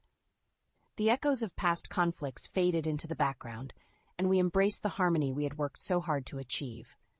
Ruth's wisdom and courage had led us through the darkest times, and now in the light we found peace, and in that peace we carved out a future together, one that Sebastian and Trina could never touch. That flicker of rage in her eyes, I'll never forget it. Sierra stood over me, the empty wine glass still dripping red onto my dress as I reeled in shock. "Whoops," she said, her voice dripping with contempt. In that moment, something ignited within me, a spark of defiance I thought had long faded. I slowly rose to my feet, the sticky wine seeping into my skin as we locked eyes in tense silence. "You spiteful witch!" My voice came out steady, undergirded by newfound strength. "How dare you? In my own home that I opened to you." Sierra scoffed. "Don't be so dramatic, Evelyn. It was an accident. Right, babe?" My eldest son, Derek, watched impassively from the sofa, offering neither defense nor apology. Sierra sauntered over, draping herself on his lap as if nothing had happened, as if she hadn't just publicly degraded his own mother. I stood motionless as they dissolved into giggles, the sting of humiliation washing over me. This was the last straw. Sierra had chipped away at my dignity ever since she married into our family 3 years ago, slowly eroding the harmony in our home. Her vanity, selfishness, and spoiled coddling by my husband had blinded Derek to her subtle cruelty. But this act of violence, masking malice with feigned innocence, opened my eyes fully to the abuse I'd quietly endured from her. From them both. My hands balled into fists. I saw myself then not as a frail 68-year-old grandmother worn by illness, but a proud fighter ready to reclaim my power. Enough was enough. I refused to let Sierra's toxicity infect our family any longer. As I retreated upstairs, my mind racing with plans, I knew the time had come to fight back. I would start by reaching out to the one person I knew I could trust unconditionally, my youngest son, Alex. "Mom, that's horrible. I had no idea," Alex said. His forehead creased in concern as I recounted the wine incident. I'd asked him to meet me discreetly at a cafe down the street from our family home, not wanting Derek or Sierra to suspect anything. "She's a parasite," I said bitterly. "I was blind to not see how she's manipulated all of us until now. She and Derek, they've been bleeding me dry financially ever since they moved in, hoarding my money to fund their lavish lifestyle while I struggle." Alex nodded gravely. "I noticed designer clothes and fancy new gadgets, but whenever I asked Derek, he'd say it was from his big promotion at work." I let out a mirthless laugh. "All lies to hide their exploitation. Sierra thinks I'm weak, an easy target, but I'll prove her dead wrong." My son regarded me with care. "What can I do to help, Mom?" I reached across the table and squeezed his hand, my first genuine smile in months creeping onto my face. With Alex by my side, I felt emboldened, like I had an army at my back. "First, I need you to quietly gather evidence about their financial abuse," I said. "Bank statements, receipts, anything we can use as proof. Confronting them outright won't work. They're too manipulative. This requires strategy." Alex nodded firmly. "Of course. What next?" I took a long sip of chamomile tea, savoring the calm before the storm I would soon unleash on Derek and Sierra. "Next," I said coolly, "we destroy their lives like they've destroyed mine." "More wine, Mother?" Sierra's mocking tone cut through the tense silence that had descended on our usually cheerful family dinner table. Ever since the spilling incident, as I'd come to call it, Sierra had taken to publicly needling me in petty ways, all under the guise of sweet concern. I simply stared back stonily, refusing to gratify her twisted bullying with any visible reaction. Sierra's painted lips twisted into a scowl at my non-response. "Oh, let it go, love." My eldest Derek jumped in, always the peacemaker blinded by his wife's superficial charms. "No need to give Mom grief. It was just an accident after all. Some accident, Alex muttered under his breath as he aggressively speared a carrot slice. My youngest had grown increasingly disgusted by Sierra's behavior since we'd had our secret cafe strategizing session last week. What was that? Sierra snapped. Nothing. Derek, ever the oblivious optimist, desperate to keep up pretenses, waved his hand. Now, Sierra, be polite. We're lucky Mom welcomed us into her home when we needed help. I bit my tongue, holding back the fiery retort on the tip of my tongue. We all knew Sierra and Derek hadn't moved in with me out of any familial sentimentality or hardship. After recklessly draining their savings on frivolous luxuries, they'd targeted my vulnerability as a widow living alone, seeing a chance to bleed my retirement savings dry under the guise of needing shelter. Well, not for much longer, you parasites. The thought ignited a spark of anticipation within me. After dinner, I was meeting Alex at his apartment, where he would show me the financial evidence of Derek and Sierra's lies that could ruin them. So Derek, Alex interjected, how's the big promotion going? Must be demanding work. Though his tone sounded innocent enough, I detected the subtle confrontation in his words, a thinly veiled suggestion that perhaps Derek's promotion was as false as the rest of the web of deception he and his wife had spun. My eldest shifted uncomfortably under Alex's gaze, a flicker of something like guilt passing over his features. Going great, he managed after a pause. Just wrapped up a big project, so things are calmer now. How lovely for you both, Sierra trilled, placing a hand over Derek's in a show of wifely solidarity. Her sharp eyes, however, glared daggers at Alex. Sensing the simmering tension, Derek cleared his throat and rose abruptly from the table. Well, delicious dinner as always, Mom, he said with forced joviality. I've got some emails to catch up on for work, so I'll excuse myself. With a quick peck to Sierra's cheek, Derek hurried off. Sierra and I locked eyes as Alex began gathering dishes. The sweet facade she adopted for my son's benefit had slipped, unveiled malice marring her perfectly made-up features. You want a war, witch? I thought defiantly. You've got one now, and I intend to win. I awoke with a start, momentarily confused by the faint crashing sounds coming from downstairs. Bleary-eyed, I glanced at the clock. 2:37 a.m., blinked back angrily. My heart began to pound as more muffled bangs echoed up to my bedroom, followed by raucous laughter. Derek and Sierra. Of course. I slowly shuffled to my bedroom door and cracked it open. The couple had just returned from a rare date night out, no doubt funded by my stolen money. As their cackles grew louder, so did my boiling anger. Not only had those parasites wrecked my peaceful home with their constant demands, now they robbed me of sleep too? This had to end. Now. As I crept halfway down the stairs in darkness, the scene in my trashed living room came into focus. Derek was sprawled out on my good couch, shoes still on, and giggling drunkenly. My antique coffee table had been shoved aside carelessly, various bottles and chips littering the floor. Sierra wasn't faring much better, stumbling back from the kitchen with a bottle of my vintage wine in hand. I watched in outrage as she staggered against my bookshelf, sending a framed photo of my late husband crashing to the ground. At the shattered glass, Sierra simply cackled harder. Red-hot rage surged within me. These entitled brats had waltzed into my home, bled my bank accounts dry with manipulative lies, and now trashed my belongings like rebellious teenagers. I had enough evidence of their financial deceit to destroy them, courtesy of Alex's intel. Now this blatant property disrespect was the last straw. Steeling myself, I flicked on the lights and stomped into full view. What in God's name do you think you're doing? My voice boomed through the tense silence. Still in her glittering dress, Sierra froze mid-pour of the wine. Derek shot bolt upright, eyes widening at the damage surrounding him. We, he stammered before falling silent under my searing glare. After a weighted pause, Sierra let out an exaggerated sigh. Oh, don't look so scandalized, Evelyn. We were just having a little fun. She attempted a breezy laugh and raised her glass flirtatiously towards me, as if to diffuse the situation with her usual coquettish charm. I stalked forward until we were nearly nose to nose, pleased to see a flicker of uncertainty in her made-up eyes. How dare you, I said, my voice low and steady despite my trembling fury. How dare you vandalize my home that I opened to you, you ungrateful, spoiled brat? Sierra's lips curled into a sneer. All pretenses dropped. Or what? What will you do about it, old lady? She stepped even closer, wine fumes assaulting my nostrils as she snarled.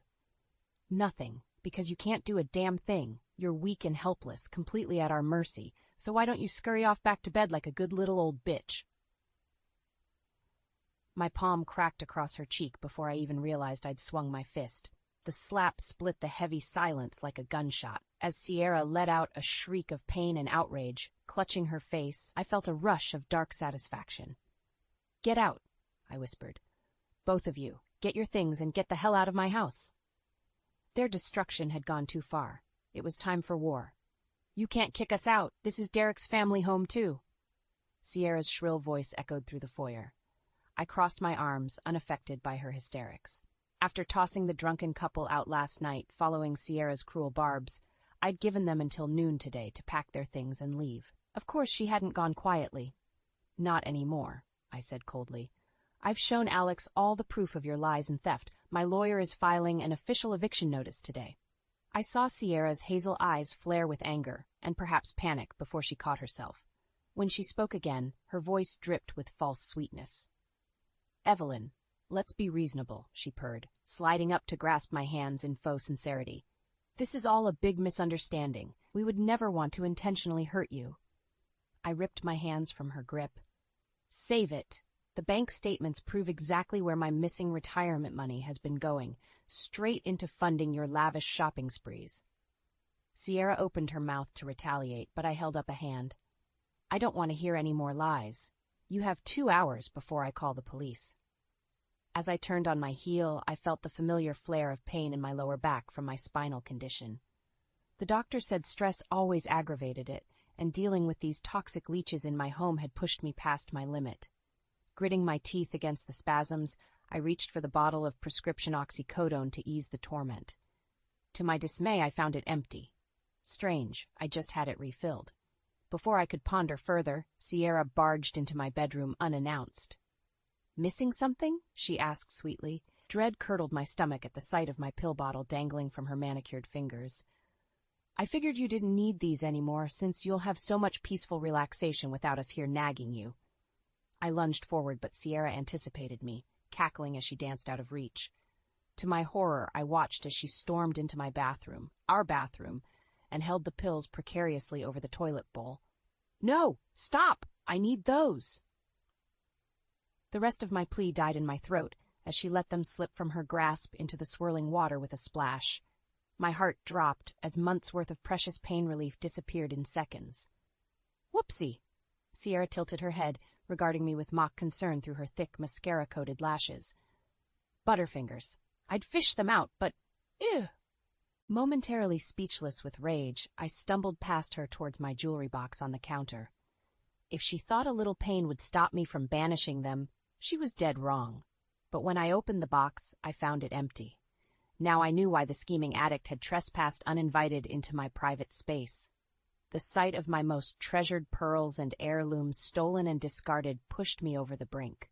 With strength I didn't know I possessed, I grabbed Sierra's skinny shoulders and slammed her against the bathroom tiles. She yelped loudly. Up close, I could see a sliver of fear behind the disdain in her eyes. "You listen to me, you toxic leech," I hissed into her face. "Nothing will stop me from destroying you and Derek for what you've done." I pressed my forearm harder across her collarbone as she squirmed. "Now for the last time, get the hell out!" I stepped back, adrenaline and rage coursing through me as Sierra fled from the room. The war was on. "It's done. The eviction notice has been served," Alex said, setting a folder thick with legal documents on the cafe table. I let out a long sigh, feeling the knot in my chest loosen slightly. After Derek and Sierra's cruelty reached new heights yesterday, I'd barely slept a wink. Now the first step of my vengeance was officially in motion. "Thank you, Alex," I said, squeezing his hand gratefully. "I couldn't have faced those monsters without you by my side." My son nodded. "I still can't believe Derek refused to answer my calls last night. He knows Sierra crossed the line, but he's so deep under her spell." Disgust dripped from Alex's voice. "She's completely corrupted him," I agreed bitterly. "I just pray we can bring Derek back to his senses someday." I shook my head before taking a long draught of coffee. "But first, we make them suffer.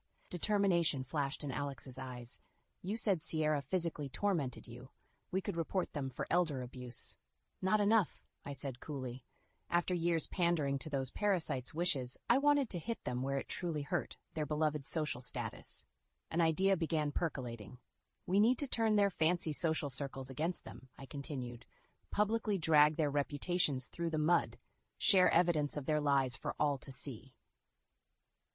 Alex frowned uncertainly. I don't know, Mom. A reputation attack could really devastate them. I leaned forward. Exactly. Sierra and Derek care about nothing except money and admiration from their vapid country club world. So we rip that all away by exposing them. My hands trembled slightly as I recalled Sierra's mocking face. After what she did to me, what they did, they deserve no mercy. I watched Alex wrestle with his conscience before resolve hardened his expression. Okay, he agreed. Where do we start? Over the next hour, fueled by caffeine and adrenaline, Alex and I outlined our retaliation scheme. Step 1 involved anonymously sending Derek's workplace the proof of his financial deception, putting his lucrative job at risk. Meanwhile, I would subtly inform Sierra's gossip-hungry socialite friends about her treatment of me, seeding rumors that would spread rapidly. By the time Derek lost his job, Sierra's reputation would also be shredded by scandal among their social circle. Their lives here would be untenable. Checkmate. As we parted ways, Alex pulled me in for a fierce hug. It'll be okay, Mom, he said gently. We've got this nightmare handled now. Pride and optimism swelled within me then. My son was right. The dawn had arrived to banish these parasites for good. Now we would make Derek and Sierra sorry they ever darkened our door. Over the next week, Alex and I vigilantly executed our plot as Derek and Sierra scrambled to fight the eviction notice. Phase 1 went smoothly.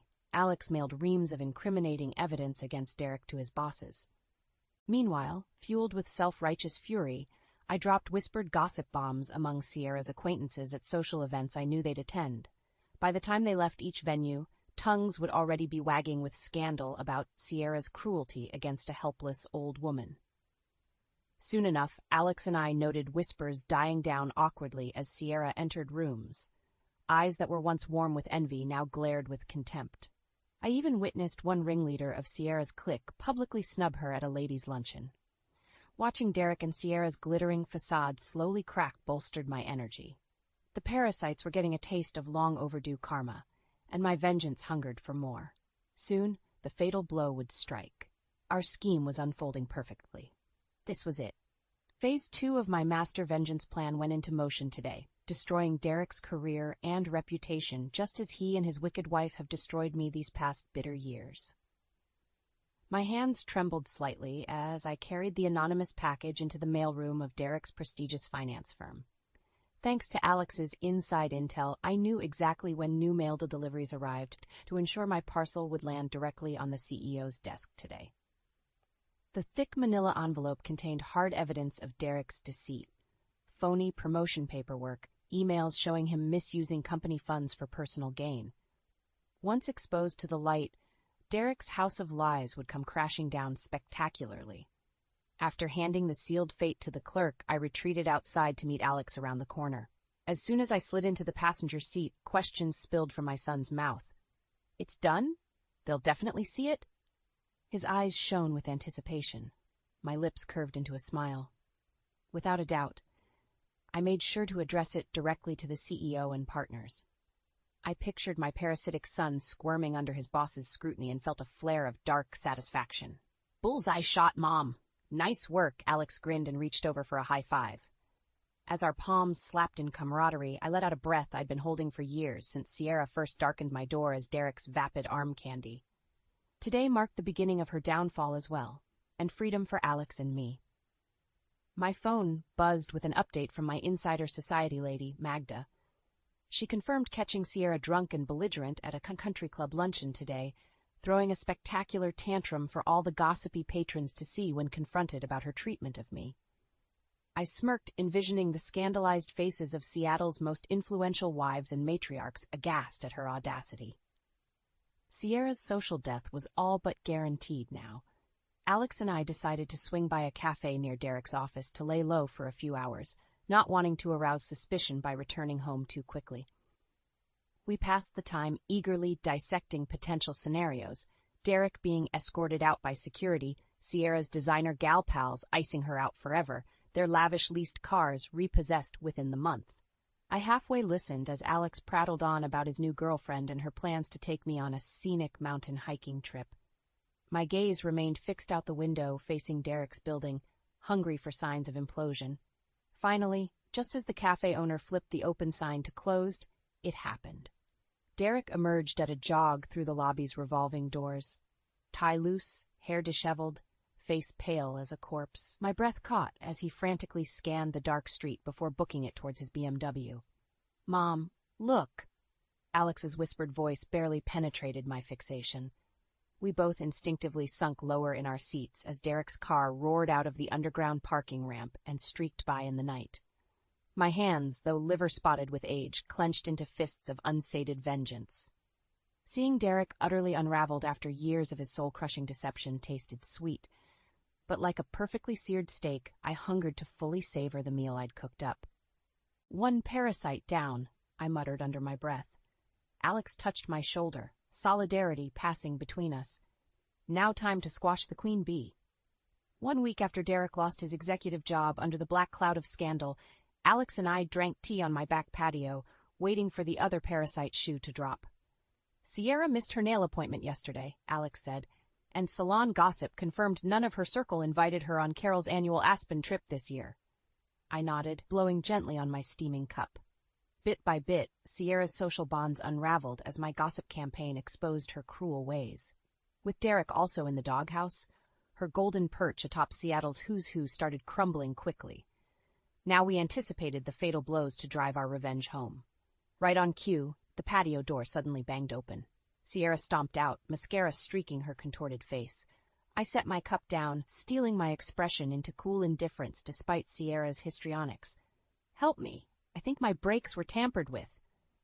She collapsed into the wicker chair opposite me, burying her face in manicured hands. I arched an eyebrow.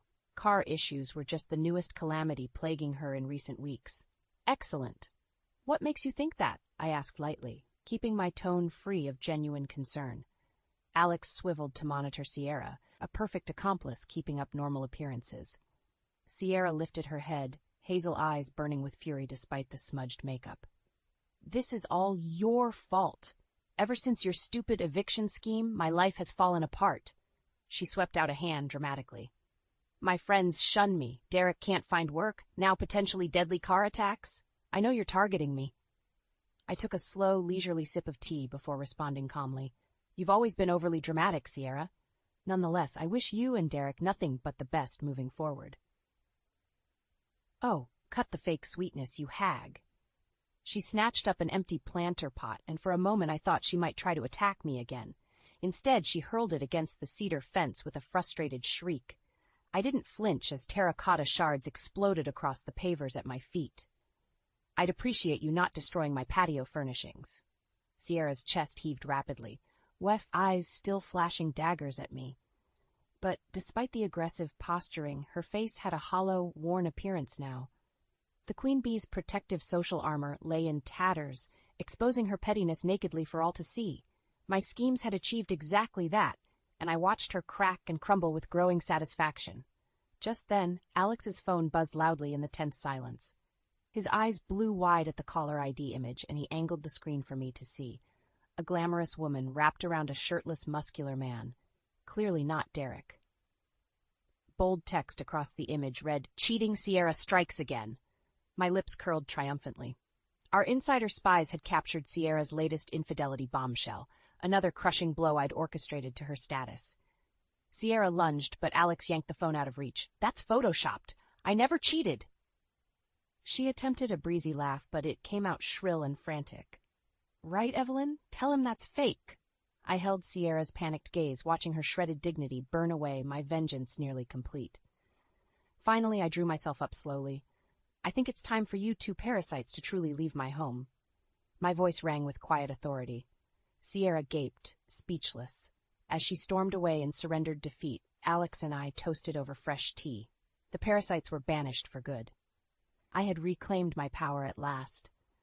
I awoke to golden rays of dawn streaming through my bedroom windows, the first morning in years where hope instead of dread propelled me out of bed. After banishing Derek and Sierra from my life forever yesterday, joyful relief now flooded my veins. I stretched slowly, for once not bothered by my creaky joints or chronic back pain. Healing was finally possible with those emotional vampires gone. I found Alex humming cheerily over a sizzling skillet when I drifted downstairs an hour later. "Morning, Mom? Celebratory cheese omelets?" He smiled brightly. My heart warmed at his infectious mood. With the parasites gone, Alex was positively thriving, his caring spirit unburdened. Over fluffy eggs and strong coffee, we chatted lightly about starting house repairs. Alex insisted on repainting Sierra's gaudy glam room gray to cleanse her tacky energy. As he rambled excitedly about redecorating visions, emotion suddenly clogged my throat. After years battling trauma alone, now I had my loyal son beside me, ready to heal wounds and reconnect. I squeezed Alex's hand tightly across the counter. "Thank you," I whispered, "for fighting with me. I love you so much." Alex squeezed back firmly. "We did this together. I'm just grateful to have my strong mom back." He smiled softly. "Those parasites will never hurt our family again." Over the next few weeks, Alex made good on his home improvement promises while I regained vigor and mobility. Soon colorful gardens sprung up outside, while inside, cherished antique furniture emerged from basement storage back into their rightful places. Alex also urged me to share our story with others experiencing elder exploitation. "What you did was so brave, facing abusive family members," he insisted. "Your experience could help other seniors speak up, too." Weeks later at my first community center meeting, apprehension and stage fright struck me momentarily mute. But seeing the attendees' encouraging faces, I found my voice. And soon my speech about overcoming parasitic relationships through courage and strategy planning roused a standing ovation. In the whirlwind months that followed, between decor upgrades with Alex and counseling other seniors, I hardly had time to ponder Derek and Sierra's fate since their raging departure. Only vague rumors circulated among my society circles of their disgrace. So I was surprised when Alex poked his head into the living room one autumn afternoon as I reviewed brochures for an elder justice conference. "Mom, there's a woman outside asking to see you," he said carefully. My eyebrow quirked up. I rarely had unannounced visitors anymore. Before I could respond, Alex stepped back to reveal Sierra hovering behind him sheepishly. I slowly rose to my feet. Even with uncomfortably bleached hair and pounds thinner, I immediately recognized the haughty tilt of Sierra's chin. But her flashy designer clothes had been replaced by a simple turtleneck and jeans. Oddly, her hazel eyes lacked their usual combative scorn as well. I crossed my arms warily. "May I help you?"